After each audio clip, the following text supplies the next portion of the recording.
মা আমিনার দোলাই দেখো দোলে মিমের ফুল, দুনিয়া ঘুরে পাবে না গো যাহার সমতল।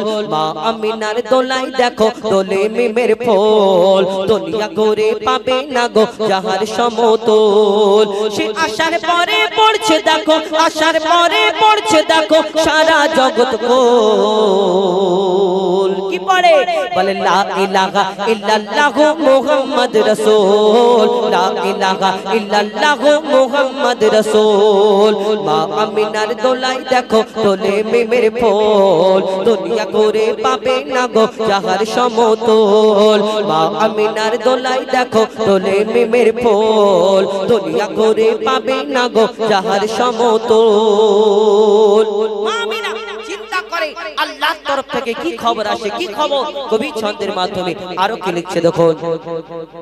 পিতার ছায়া ছিল না মাথায়, নবী জন্ম নিল যখন, শুধু ছিল মা আমিনা ছিল না ভাই বোন, শুধু ছিল মা আমিনা ছিল না ভাই বোন। নবী জন্মকালে এতিম বলে মা আমিনা ভাবে, আমি করব কেমন লালন পালন, খোদা গো কি হবে, আমি করব কেমন লালন পালন, খোদা গো কি হবে।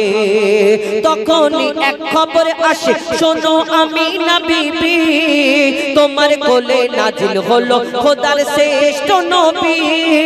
আল্লাহ স্বয়ং তার লালন পালনে নিয়েছে গোভার, আর জিবরিল আমিন থাকবে হয়ে ওর পাহারাদার। ও সৃষ্টি কুলের শিরোমণি, সৃষ্টি কুলের শিরোমণি হবে নবী কুলের মোল। দুনিয়াতে যার নাম হবে মুহাম্মদ রাসূল, দুনিয়াতে যার নাম হবে মুহাম্মদ রাসূল। মা আমিনার দোলাই দেখো দোলে মিমের ফুল, দুনিয়া ঘুরে পাবে না গো যাহার সমতল। মা আমিনার দোলাই দেখো দোলে মিমের ফুল, দুনিয়া ঘুরে পাবে না গো যাহার সমতল। বিনা দানার খেজুর কি করে হলো, কবে থেকে হলো?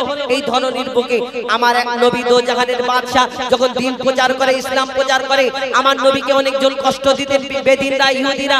একদিন আমার দয়ার নবী মায়ের নবীকে কেউ ওই উটের নাড়ি ভুড়ি চাপিয়ে দিতেন, কেউ ওই পাথর ছুঁড়ে আঘাত করতেন। একদিন আমার দয়ার নবী মায়ের নবীকে একটা ইহুদি ফোন দিয়ে আটলো যে আমি ওই নবী মুহাম্মদ যে নবী বলে প্রচার করে, আমি তাকে একটা পরীক্ষায় ফেলবো। কি পরীক্ষা? আমার দয়ার নবী মায়ের নবীকে একজন ইহুদি আমার নবীর সামনে এসে বলে, শোনো মুহাম্মদ, তুমি তো দুনিয়াতে নবী বলে প্রচার করো, তোমার আগে অন্যান্য নবীরা এসেছে, কেউ মুর্দাকে জিন্দা করে দেখিয়েছে, কেউ পাথর, কেউ ওই দুনিয়াতে ওই গাছপালা পশু পাখিরা কথা বলতো কোন নবীর সঙ্গে, কিন্তু তুমি যে মুহাম্মদ নবী, তোমাকে কেমন করে মেনে নিতে পারি? কেন? তোমার আগে অন্যান্য নবীরা এসেছে, এক এক রকম মুজিজা দেখালো, কিন্তু তুমি মুহাম্মদ, তোমাকে আমি একটা পরীক্ষা করতে যাই। কি পরীক্ষা? সে পকেটে করে একটা খেজুরের দানা, খেজুরের আটি এনে বলছে, শোনো মুহাম্মদ। সে চিন্তা করছে আমি এমন পরীক্ষা করব মুহাম্মদ কোনোদিন উত্তর দিতে পারবে না। কি? শোনো, পকেট থেকে খেজুরের দানাটা বার করে বলছে, শোনো মুহাম্মদ, তোমাকে আমি খেজুরের দানাটা দিচ্ছি, তুমি আমার সামনে পুঁতে দেবে, আর একদিন একটা গাছ বের করে দেখাতে হবে। তখন আমার দয়ার নবী মায়ের নবী সেই ইহুদিকে বলে, শোনো শোনো, তোমার এই খেজুরের দানা, সে ভাবছে এবার হয়তো মুহাম্মদ ছুট দেবে, পালাবে, কিন্তু আমার দয়ার নবী খেজুরের দানাটা নিয়ে মিচকে হেসে বলছে, শোনো, তোমার সামনে আমি দানাটা পুঁতে দিচ্ছি, আল্লাহর হুকুমে, আল্লাহর ইচ্ছাতে এখানে শুধু একটা গাছ হবে না, একটা গাছ হবে, গাছেতে ফল হবে, এই ফলও তোমাকে কালকে খাওয়াবো। যখন এই কথা বলে ইহুদি তখন চিন্তা করে, গা থেকে ঘাম ছাড়ে, কেন একদিনে গাছ হবে ফল হবে না, কেমন করে হয়? কিন্তু আমার দয়ার নবী মায়ের নবী যখন এই কথা বলে, সেই ইহুদি ঘরে চলে যায়, দানাটা আমার নবী পুঁতে দেয় তার সামনে। সে চিন্তা করছে এবার কেমন করে মুহাম্মাদের কাছে বাঁচবো। তারপর কি ঘটনা হয় আর এই বিনা দানার খেজুর কি করে হলো, কবি ছন্দের মাধ্যমে লিখছে দেখো। এক খেজুর দানা নিয়ে এক ইহুদি নবীর কাছে কয়, এক খেজুর দানা নিয়ে এক ইহুদি নবীর কাছে কয়, বলে তোমায় নবী মেনে নেব এই দানাতে যদি একদিনে গাছ হয়, তোমায় নবী মেনে নেব এই দানাতে যদি একদিনে গাছ হয়। আর সেই দানা নিয়ে নবী আমার মাটিতে পুঁতে হাসে, সেই দানা নিয়ে নবী আমার মাটিতে পুঁতে হাসে। বলে এই দানার ফল খাবে গোকাল ইহুদি তুমি এসে, এই দানার ফল খাবে গোকাল ইহুদি তুমি এসে। ভাবে ইহুদি সত্যি যদি এই দানাতে গাছ হয়ে যায়, সেই ভয়েতে গভীর রাতে ইহুদি দানা চুরি করে তুলে নেয়। ইহুদি গভীর রাতে ঘুম আসছে না, ছটফট করছে, আর ঘুম থেকে উঠে চিন্তা করছে মুহাম্মাদের গাছ দানা থেকে যদি গাছ হয় তাহলে আমাকে কলমা পড়তে হবে, মুসলমান হতে হবে, আমার সম্মান থাকবে না। ইহুদি আস্তে আস্তে আস্তে আস্তে গভীর রাতে আমার দয়ার নবী যেখানে দানা পুঁতেছিল সেখানে এসে হাজির। এবার চারিদিকে দেখছে লোকজন কেউ নেই, কি চারিদিকে দেখার পরে দেখে লোকজন কেউ নেই, দানাটা আস্তে করে তুলে আর পকেটে পরে নেয়। এবার চিন্তা করছে মুহাম্মদ কেমন করে গাছ বের করে দেখায়, আমিও দেখবো। কেন? দানা তো আমি তুলে নিয়েছি, বিনা দানায় গাছ কি করে হবে? না, দানা যদি না থাকে গাছ কি করে হয়? তারপর কি ঘটনা হয়? তারপর ইহুদি নিজের বাড়ির দিকে যাচ্ছে, লোকজন জোগাড় করছে, শোনো শোনো কালকে মুহাম্মদকে বেইজ্জত করব আমি, আর তোমরা সবাই মিলে তামাশা দেখবে। তারপর কি হয় কবি ছন্দের মাধ্যমে লিখছে, দেখো ভাবে ইহুদি সত্যি যদি এই দানাতে গাছ হয়ে যায়, সেই ভয়েতে গভীর রাতে ইহুদি দানা চুরি করে তুলে নেয়। সেই ভয়েতে গভীর রাতে ইহুদি দানা চুরি করে তুলে নেয়। পরের দিনে সেই ইহুদি নবীর সাথে গাছ দেখতে যায়। কি হয়? পরের দিনে সেই ইহুদি নবীর সাথে গাছ দেখতে যায়, গিয়ে দেখে সেথায় গাছ হয়ে ফল ভরে নয়। নবী তাকে নিজের হাতে সে গাছের খেজুর খেতে দেয়, আর খেজুর খেয়ে বলে ইহুদি এর দানা কোথায়? আমার নবী সেই গাছের খেজুর সেই ইহুদিকে খেতে দেয়, একটা খায়, দুটো খায়, তিনটে খায়। আমার নবীকে আবার প্রশ্ন করে, মুহাম্মদ আর জীবনে তোমাকে প্রশ্ন করব না, বলো একটাই উত্তর দাও, শেষ কথা আমি আর কোনোদিন বলবো না। কি? যে শোনো আরবের বুকে এত হাজার হাজার লক্ষ লক্ষ খেজুর গাছ আছে, সব খেজুরের মধ্যে যদি দানা থাকে, তোমার এই গাছ হয়েছে, গাছের মধ্যে খেজুর হয়েছে, কিন্তু খেজুরের মধ্যে দানা নেই, কি ব্যাপার? আমার দয়ার নবী কি উত্তর দেয় তাকে কবি ছন্দের মাধ্যমে লিখছে, দেখো সেই খেজুর খেয়ে বলে ইহুদি এর দানা কোথায়? আর নবী বলে যে গাছের দানা, নবী বলে যে গাছের দানা। স্বপ্নে আবার বলছে খোদা বুঝতে পারোনি, কুরবানি দিল, আল্লাহর পছন্দ হয়নি, আবার স্বপ্ন দেখালেন। কি হয়? স্বপ্নে আবার বলছে খোদা বুঝতে পারোনি, তোমার প্রাণের প্রিয় প্রিয় জিনিস করো কুরবানি, তোমার প্রাণের চেয়েও প্রিয় জিনিস করো কুরবানি।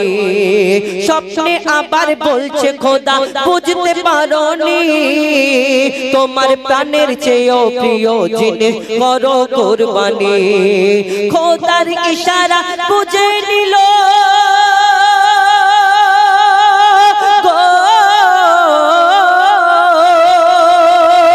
খোদার ইশারা বুঝে নিল ইব্রাহিম খলিল, খোদার ইশারা বুঝে নিল ইব্রাহিম খলিল।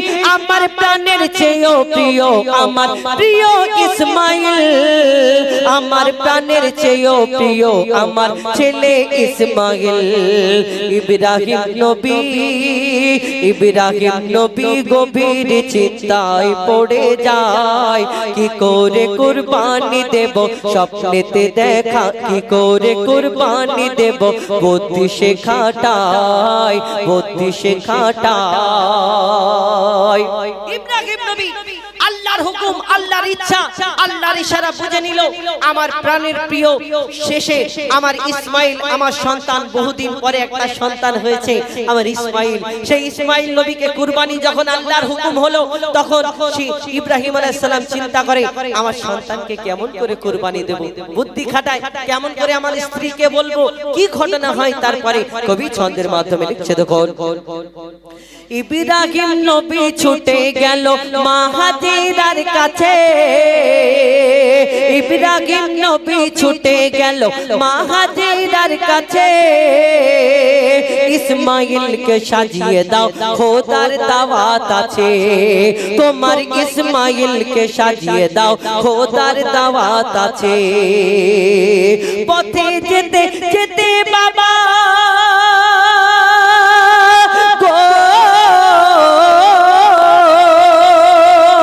পথে যেতে যেতে বাবা ইসমাইলকে কয় পথে যেতে যেতে বাবা ইসমাইলকে কয় খোদার আদেশে ছুরি চালাবো তোমারি গলায় বাবা তোমারি গলায় এই কথা শুনে এই কথা বলে ইব্রাহিম নবী কেঁদে ফেলে দেয় ইসমাইল বলে শহীদ হব খোদার ইশারায় খোদার ইশারায় ইসমাইল নবী ছোট্ট ইসমাইল নবী তখন ইব্রাহিম নবীর যখন চোখে পানি এসে যায় বাবা চিন্তা করো না এটা আল্লাহর ইচ্ছা এটা আল্লাহর ইচ্ছা আল্লাহ আমাকে পছন্দ করেছে আল্লাহ আমাদের কবুল করবে আল্লাহ আমাদের পছন্দ করেছে ইসমাইল নবী যখন এই কথা বলে ইব্রাহিম নবী ইসমাইল নবী আস্তে আস্তে সেইখানে চলে যায় যেই জায়গায় কুরবানি করা হবে ইসমাইলকে শুইয়ে দেওয়া হলো ইসমাইল আলাইহিস সালামকে শুইয়ে দেওয়া হলো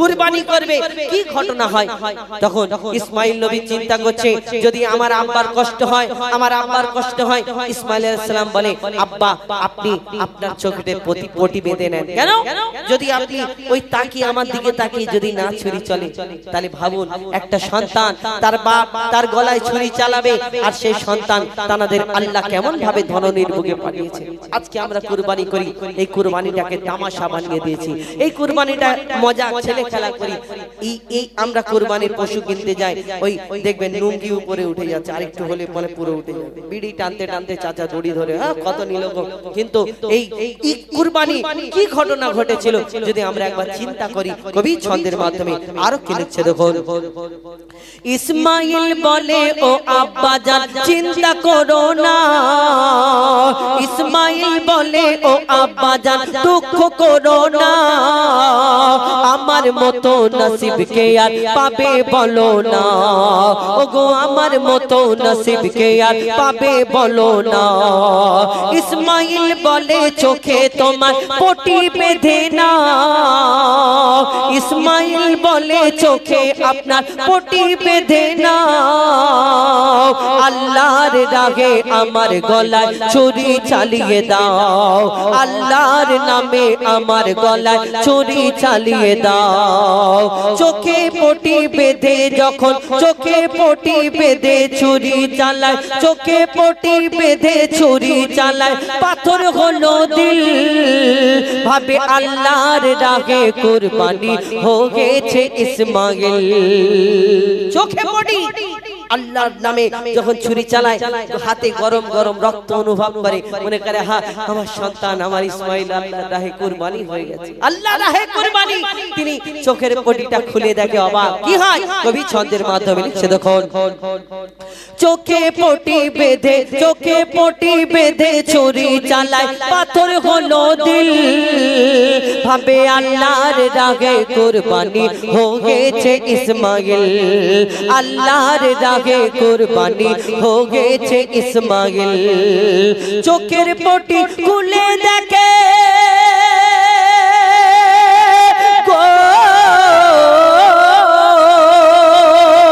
চোখের পটি খুলে দেখে দাঁড়িয়ে ইসমাইল চোখের পটি খুলে দেখে দাঁড়িয়ে ইসমাইল চোখের পটি খুলে দেখে দাঁড়িয়ে ইসমাইল জান্নাত হতে দোম্বা পাঠায় রব্বুল আলামিন আমার রব্বুল আলামিন আমার রব্বুল আলামিন ইব্রাহিম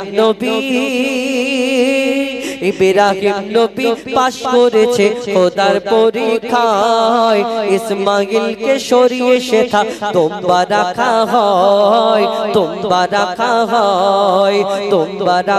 হয় ইসমাইল ইব্রাহিমকে আল্লাহ তাআলা ফেলে পরীক্ষায় আমার নামে কুরবানি দাও স্বপ্নেতে দেখায় সব শেষ কুরবানি, আমরা কুরবানি এখন বর্তমান যুগে বর্তমানে কত রকম কুরবানি করি, কতজন কত রকম কত চিন্তা ভাবনা করি, এই কুরবানিতে কত রকম নিয়ম নীতি আমরা করি। আবার এই কুরবানির পশু নিয়ে আপনাদের এদিকে কি হয় জানি না, এই কুরবানির পশু আমাদের ওইদিকে বিশেষ করে কুরবানির পশু আসার পরে একটা গরু বা দুটো গরু যদি গাড়ি করে আসে, প্রায় 50-100 জন ছেলে মিলে সবাই মিলে ওই পশুটাকে ঘিরে নিল। যখন নামবে তখন হু হু করে চিৎকার করবে, তাকে দৌড় করাবে, ছুট করাবে, আর ছুট করাবে, খুব মজা মানুষের। আবার সেটাকে ভিডিও করে সেই ভিডিওটা আবার ইনস্টাগ্রাম এবং ফেসবুক সেই জায়গায় পোস্ট করবে। এটা হয় আমাদের ওইদিকে অনেক রকম নিয়ম নীতি।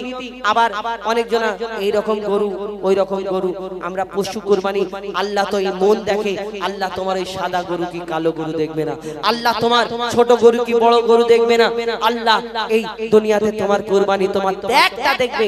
তুমি কুরবানি করছো আল্লাহর রাস্তায়, আল্লাহকে খুশি করার জন্য কি অন্য কিছু লোক দেখানোর জন্য যদি কুরবানি করো, আল্লাহ তোমার ওই কুরবানি কবুল করবে না।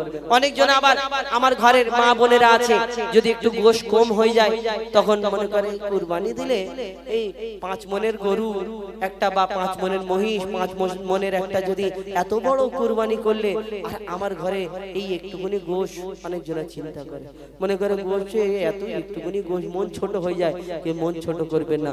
আপনার গোশের জন্য আপনি কুরবানি করেছেন না।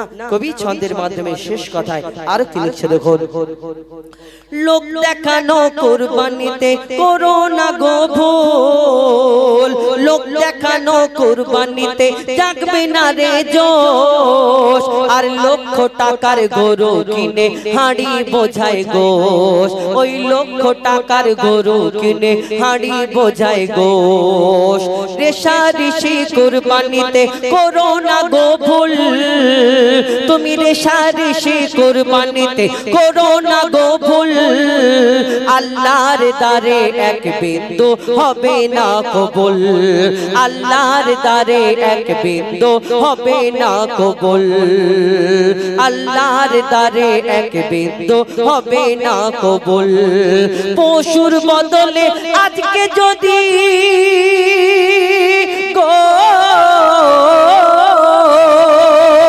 পশুর বদলে আজকে যদি ছেলে কুরবানি হতো, পশুর বদলে আজকে যদি প্রতি ঘরের ছেলে কুরবানি হতো, কুরবানির চাঁদ উঠলে সবাই মাতম মানাতো, সবাই মাতম মানাতো। মইদুল ইসলাম, মইদুল ইসলাম খোদার কাছে শুকরিয়া জানায়, কুরবানি এমন করো তাতে আল্লাহ খুশি হয়, আল্লাহ খুশি হয়। ইব্রাহিমকে আল্লাহ তাআলা ফেলে পরীক্ষায়, আমার নামে কুরবানি দাও স্বপ্নেতে দেখায়, স্বপ্নেতে দেখায়। সকাল বেলায় ছুরি চালায় ওটের গলায়, সকাল বেলায় ছুরি চালায় ওটের গলায়। এই কুরবানিতে আল্লাহ তাআলা খুশি নাহি হয়, খুশি নাহি হয়, খুশি নাহি হয়। কুরবানি সম্পর্কে আমি অনেকক্ষণ বললাম। আর সত্যি বলতে আপনাদের এখানে আমি এই বসে বসে গজল বলছি, আমি অ্যাকচুয়ালি বসে বসে বলি না, আমি সব প্রত্যেক জায়গায় দাঁড়িয়ে দাঁড়িয়ে বলি। আমার কিছুদিন আগে খুব একটা বড় দুর্ঘটনা হয়েছে, মানে একটু অন্যরকম, শরীর খারাপ, খুব একটা অনেক বড় ব্যাপার। যাই হোক, তো তারপর থেকে আমি আর হয়তো আপনাদের সেই আগের মতো আরো এর থেকে আরো জোরে জোরে বলতাম। তো আপনাদের দোয়া ভালোবাসা যদি থাকে আবারও আগের মতো আমি হয়তো বলতে পারবো। এই যে বসে বসে বলছি, আমার শরীর অসুস্থতার কারণে আমি এখন বসে বসে বলি। তবে দোয়া করবেন আমার জন্য, যেন আমি আবারও আগের মতো যেমন আমি বলতাম, যেমন গাইতাম, এরকম যেন পারি। আর এখন আমাদের পরবর্তী শিল্পী, এদের কণ্ঠ থেকে একটা শুনুন ডুয়েট কণ্ঠে, তারপরে ইনশাআল্লাহ আমি আমার ভাই যে গজল বলেছেন জুম্মার নামাজ সম্পর্কে, এবং আরো দুটো একটা ঘটনামূলক গজল বলবো, কেন একটা না, এটা সুরের ব্যাপার, আমাদের তো কোনো মিউজিক নেই বা জলসা যদি হয় যে বক্তব্য, তো এই সুরের ব্যাপার তো অনেক কষ্টের ব্যাপার। তো পরবর্তী শিল্পী এদের কণ্ঠ থেকে একটা দুটো গজল শুনুন, তারপরে ইনশাল্লাহ আমি আবার আসবো, কিছু গজল বলবো, তারপরে আমাদের জনাব সাইফুল্লাহ সাহেব তিনি আসবেন, আপনাদের সম্মুখে কোরআন হাদিস মোতাবেক কিছু শিক্ষামূলক কথা বক্তব্যের মাধ্যমে তুলে ধরবেন। এখন শুনতে থাকুন ডুয়েট কণ্ঠে এমডি আজহারউদ্দিন এবং ইমরান ফারহাদ, তাদের কণ্ঠ থেকে শুনুন। হ্যালো, শুনছিলেন উস্তাদের কণ্ঠ থেকে খুব সুন্দর কুরবানি সম্পর্কে গজল। তো এখন আপনাদের সম্মুখে আমরা দ্বৈত কণ্ঠে দুটো একটি গজল পরিবেশন করে শোনাবো, আপনারা ধীরে স্থির ভাবে শ্রবণ করুন। हेलो देखाई पाबे ना ओ भाई देखाई पाबे ना আসল নকল হারাম হালাল যারা বুঝে না ও ভাই যারা বুঝে না কঠিন কবরে তারা ও ভাই দেখাই পাবে না ও ভাই দেখাই পাবে না আসল নকল হারাম হালাল যারা বুঝে না ও ভাই যারা বুঝে না কঠিন কবরে তারা ও ভাই দেখাই পাবে না ও ভাই দেখাই পাবে না। অতি মূল্যবান কথাই কবি লিখছেন, ডুবে গোনার সাগরে কি করবি রোজ হাসরে তোর আমলের ঘরে শয়তান ওকে মারে ডুবে গোনার সাগরে কি করবি রোজ হাসরে তোর আমলের ঘরে শয়তান ওকে মারে তুই তওবা না করিলে খোদা মাফ যে দেবে না খোদা মাফ যে দেবে না কঠিন কবরে তারা ও ভাই দেখাই পাবে না ও ভাই দেখাই পাবে না আসল নকল হারাম হালাল যারা বুঝে না ও ভাই যারা বুঝে না কঠিন কবরে তারা ও ভাই দেখাই পাবে না ও ভাই দেখাই পাবে না। আমরা দুনিয়াতে যাদের জন্য গুনাহ করি পাপ করি তারা কিন্তু কবরের সওয়ালের জবাব দিতে পারবে না। অতি মূল্যবান কথাই কবি লিখছেন, পাপ করলি যাদের তরে কেউ আসবে না কবরে সাক্ষী দেবে না কেউ কাঁচা মাটির ঘরে পাপ করলি যাদের তরে কেউ আসবে না কবরে সাক্ষী দেবে না কেউ কাঁচা মাটির ঘরে মাটি যখন মিশে দেবে কেউ বাঁচাবে না তোমায় কেউ বাঁচাবে না কঠিন কবরে তারা ও ভাই দেখাই পাবে না ও ভাই দেখাই পাবে না আসল নকল হারাম হালাল যারা বুঝে না ও ভাই যারা বুঝে না কঠিন কবরে তারা ও ভাই দেখাই পাবে না ও ভাই দেখাই পাবে না। আমরা দুনিয়াতে শুধু আমার আমার করি, একতলা বাড়ি আছে আর একতলা কিভাবে করব, একটা গাড়ি আছে আর একটা কিভাবে বাড়াবো, কিন্তু সেই কবরের চিন্তা ফিকির আমরা করি না। সেই কবরে আমাদের সঙ্গে কি যাবে কবি লিখছেন, আমারে আমারে করে তোর থাকবে সবই পড়ে এক টুকরা সাদা কাপড় সঙ্গে গবে কবরে আমার আমার করে তোর থাকবে সবই পড়ে এক টুকরা সাদা কাপড় সঙ্গে গবে কবরে সাপ বিছুর কামড় তখন সহ্য হবে না তখন সহ্য হবে না কঠিন কবরে তারা ও ভাই দেখাই পাবে না ও ভাই দেখাই পাবে না আসল নকল হারাম হালাল যারা বুঝে না ও ভাই যারা বুঝে না কঠিন কবরে তারা ও ভাই দেখাই পাবে না ও ভাই দেখাই পাবে না থাকবি কবরে একা কেউ করবে না আর দেখা শান্তি যদি পেতে চাও ঈমান করো গো পাকা থাকবি কবরে একা কেউ করবে না আর দেখা শান্তি যদি পেতে চাও ঈমান করো গো পাকা মুনকার নেকিরের হাত থেকে কেউ ছাড়া পাবে না কেউ ছাড়া পাবে না কঠিন কবরে তারা ও ভাই দেখাই পাবে না ও ভাই দেখাই পাবে না আসল নকল হারাম হালাল যারা বুঝে না ও ভাই যারা বুঝে না কঠিন কবরে তারা ও ভাই দেখাই পাবে না ও বাইরে গাই পাবে না। শেষ কথার মাধ্যমে কবির মনে আরজু তামান্না কবি লিখছেন শুনুন। আমরা চাইলে জাহান্নামের আগুন থেকে বাঁচতে পারি, কিন্তু যদি সারা জীবন তপস্যা করি মৃত্যু থেকে আমরা কোনোদিন বাঁচতে পারবো না। শেষ কথার মাধ্যমে কবি লিখছেন শুনুন। বিশ্বাস করি নবীকে, বিশ্বাস করি খোদাকে, বিশ্বাস করি আমি বিশ্বাস করব তোমাকে। বিশ্বাস করি নবীকে, বিশ্বাস করি খোদাকে, বিশ্বাস করি আমি বিশ্বাস করব তোমাকে। কখনো আমায় ফাঁকি দেবে বলে যাবে না, আমায় বলে যাবে না। ময়দুল ইসলাম তাড়াতাড়ি তওবা করো না, তুমি তওবা করো না। আসল নকল হারাম হালাল যারা বোঝে না, ও ভাই যারা বোঝে না, কঠিন কবরে তারা ও ভাই রেহাই পাবে না, ও ভাই রেহাই পাবে না, ভাই রেহাই পাবে না, ও ভাই রেহাই পাবে না। শুনলেন একটি শিক্ষণীয় কালাম। তো এখন আপনাদের সম্মুখে আরেকটি শিক্ষামূলক গজল পরিবেশন করে শোনাবো পর্দা সম্পর্কে। আল্লাহ পাক যেমন বান্দাবান্দির উপরে 5 ওয়াক্তের নামাজ ফরজ করেছেন, তেমনি পর্দাকেও ফরজ করেছেন। সেদিকে লক্ষ্য রেখে একটি শিক্ষামূলক গজল পরিবেশন করে শোনাবো, আপনারা ধীরে-স্থিরভাবে শ্রবণ করুন। ও গো ও রমণী চলো কেন এমনি। অত সুন্দর কথা কবি পর্দা সম্পর্কে কি মিসাল দিচ্ছে দেখুন। ও গো ও রমণী চলো কেন এমনি, ও গো ও রমণী চলো কেন এমনি, ও গো রমণী চলো কেন এমনি। পর্দা করা ফরজ, পর্দা করা ফরজ, পর্দা করা ফরজ, বোঝো না কেন তুমি। ও গো ও রমণী চলো কেন এমনি, ও গো রমণী চলো কেন এমনি। পর্দা করা ফরজ, পর্দা করা ফরজ, পর্দা করা ফরজ, বোঝো না কেন তুমি। ও গো ও রমণী চলো কেন এমনি, ও গো রমণী চলো কেন এমনি। অতি মূল্যবান কথাই কবি লিখছেন। নামাজ ফরজ, রোজা ফরজ, পর্দা ফরজ তেমনি। নামাজ ফরজ, রোজা ফরজ, পর্দা ফরজ তেমনি।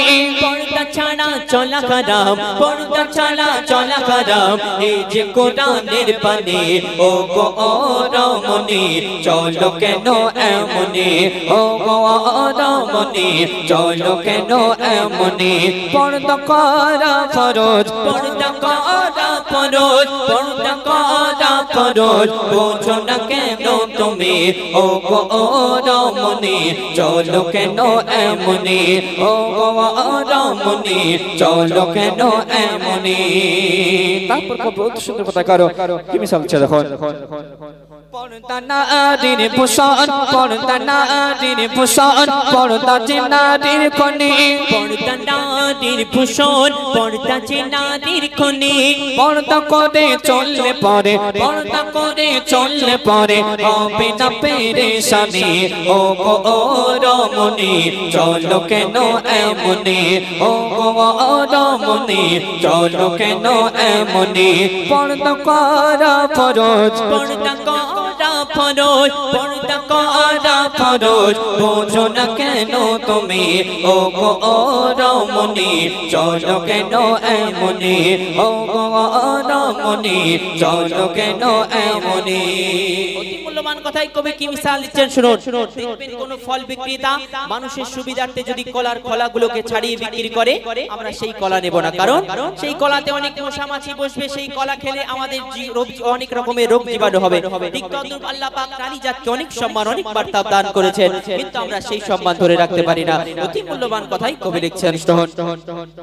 মূল্যহীন খোসা পেখিন, মূল্যহীন খোসা পেখিন, কলা ও গোছে মুনি। মূল্যহীন খোসা পেখিন, কলা ও গোছে মুনি। পর্দা পেখিন নারী তোমার, পর্দা পেখিন নারী তোমার, মূল্য বোঝো তেমনি।